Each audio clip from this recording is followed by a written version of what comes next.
somewhere so I can come back to it at some point and say, ooh, now let me play with that. Cause that happens a lot. I tend to have a hard if I don't finish something while I'm in that inspired moment, I have a hard time coming back to that same idea. Like that's why on last Sunday after the episode, I sat down and started writing this jazz thing. I got through the first A section and I was like, I have to finish it. Like if I don't finish it, I'm never going to be inspired enough about this particular piece. Like what I wrote it's no groundbreaking thing. It sounds like a normal standard, but it was the process of, I was like, you know what? I'm going to finish this thing because who knows? Maybe it will sound pretty good after I put the looping pedal with it and harmonies and stuff. No, I mean, I think it's important that when you're feeling inspired to kind of continue with that, you'll know when an idea dies out and just kind of let it go and be able to come back to it. But when you're feeling inspiration, definitely continue with it. I mean, that's when you're in the moment, that's the best. Sometimes you just kind of get a little too deep into it and you kind of have to pull yourself away from it. But most often when you're feeling inspired, that's it, man. Like there's been times when I'll write something and I'm, I'll try to finish it and I'll either say, okay, I need to sleep on it or something like that. And even when I'm sleeping on it, I'm still thinking about it. So, I mean, those moments are great. And, you want to ride that moment as much as possible, but there are way more many times that I just I feel something and it never really goes anywhere. But like I said, it's important to keep all those moments because 90% of that, even more, is going to be crap. Yes, it is 100% crap.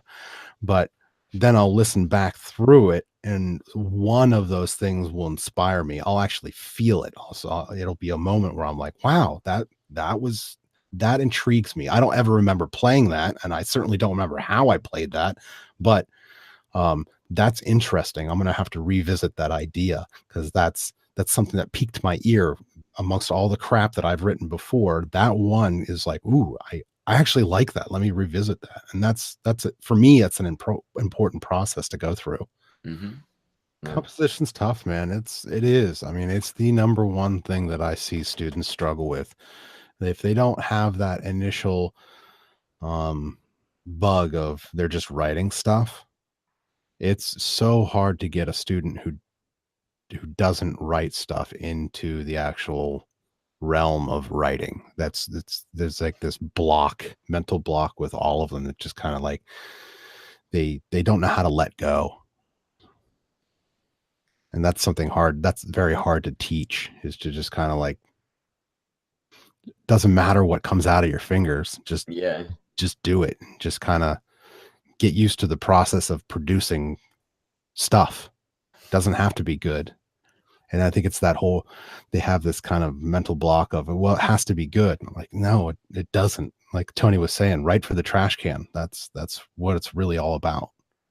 I think if you learn simple melodies, like if you want to improvise or write a song, it's good to learn Twinkle, Twinkle, Little Star, Ode to Joy, Frosty the Snowman, like things with melodies. And then you kind of get an idea of how a lot of them have, maybe there's one jump and then a walk down, like in Twinkle, Twinkle, Little Star. Or maybe it's all moving by, a whole step, one step in the scale. And maybe there's a skip or a jump here and there, but if you learn at least like 5-10 melodies, you get a better idea of how a lot of famous ones have been put together. And I think when you go to write your own, it ends up being a lot more, at least classically melodic. Yeah. Well, and that, I mean, from a teaching aspect, it's extremely important that you're pointing all these factors out. I think a lot of teachers will just kind of go through the motions. If they're teaching Twinkle, Twinkle, Little Star or Ode to Joy, here, let's play number 26 in the book. Okay. You did good job. Here's number 27. You're like, wait. We have to talk about relationships and there's a lot more going on here. Yeah. Yeah. Yeah, And obviously you don't want to dig in too much because then you start to lose the student. But yeah, it is it's a important that you bring up these ideas. it's a really fine line.